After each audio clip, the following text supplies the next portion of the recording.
Elections are taking place across the UK on the 5th of May. Voters in England, Wales and Scotland will pick who they want to run services that affect everyday life in their local area.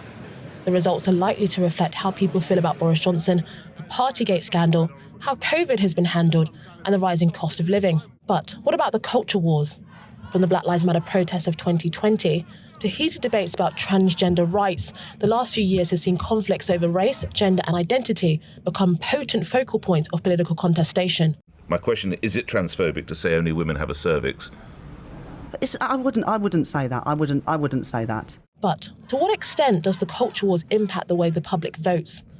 Are the culture wars driven by an outrage-hungry political and media class? Or does it reflect real divisions over fundamental questions of freedom of speech, equality, and the balancing of rights? I had a chat with Rennie Anjay, a consultant at Global Future, who this week published the Centre Holds report, which takes a deeper look at voters' attitudes to the culture wars. There is a huge space of consensus in the British public. Where we find divisions is primarily down to Leave and Remain. So what we actually find is that even 6 years after the referendum, Leave and Remain still predicts your views on a lot of these cultural issues. So there does seem to be some division. However, we shouldn't actually overstate that. 8% of Leave voters want no immigration at all. So the idea that somehow all of these Leave voters don't value immigration at all whatsoever, I mean, that also isn't borne out by the evidence. What we actually find is that there is a huge degree of complexity and nuance on these issues.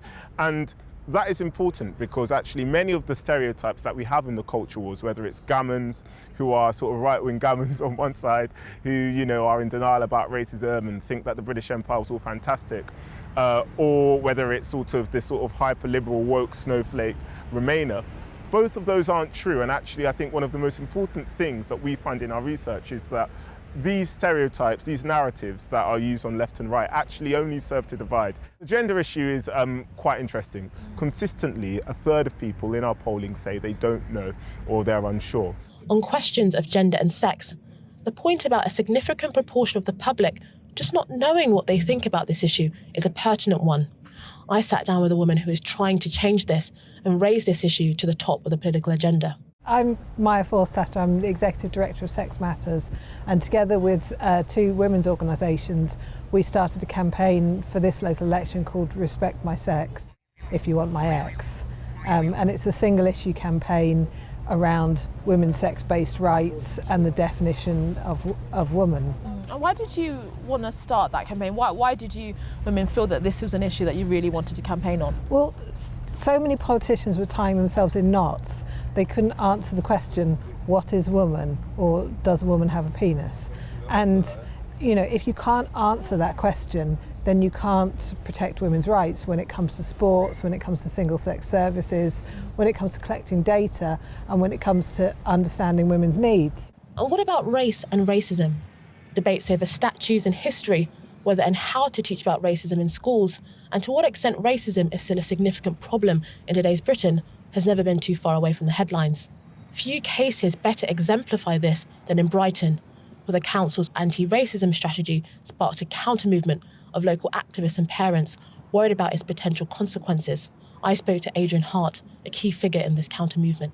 I would say that Brighton and Hove has become something of a flagship for its progressive council to roll out in a most candid and explicit way critical race theory as its basis for its anti-racism schools strategy.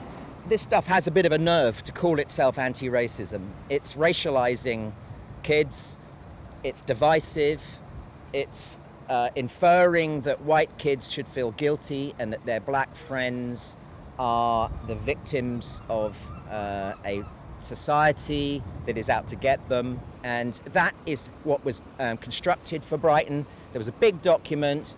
It was a 5-year plan. And actually, one of the problems with using consultants is it's so opaque. We can't ask our schools to tell us what they're being taught by consultants and workshops run by consultants, because the consultants will say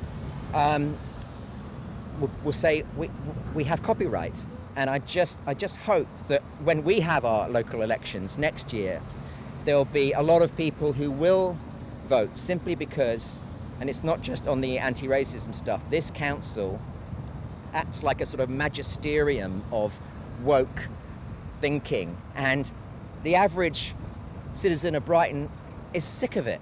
In a democracy, it is undoubtedly laudable when ordinary people come together and organise to raise awareness about issues that concern them in order to encourage change. But what do members of the public, not necessarily involved in these sorts of campaigns, think? But I think it's largely empty words. I think that the actual implementation of this policy, I think, will wither on the vine over the next few years. It will cease to be a story that, makes the headlines, and then we'll be back where we started. But I think nationally we have a huge problem with racism, and I think that we need to address it in a serious way. And I don't think that... That is the kind of bit that I contend with, I suppose, because when you say we go back to where we started, I think where we started was good, given that we were in the second decade of the 21st century, and I've worked in schools all around the south of England, and especially in London and Essex. It seems to me that in order to navigate these thorny and often complex subjects, an important starting point is having a space where people can disagree and put their perspectives forward in a good faith way without fear, as was exemplified between these two residents in Brighton.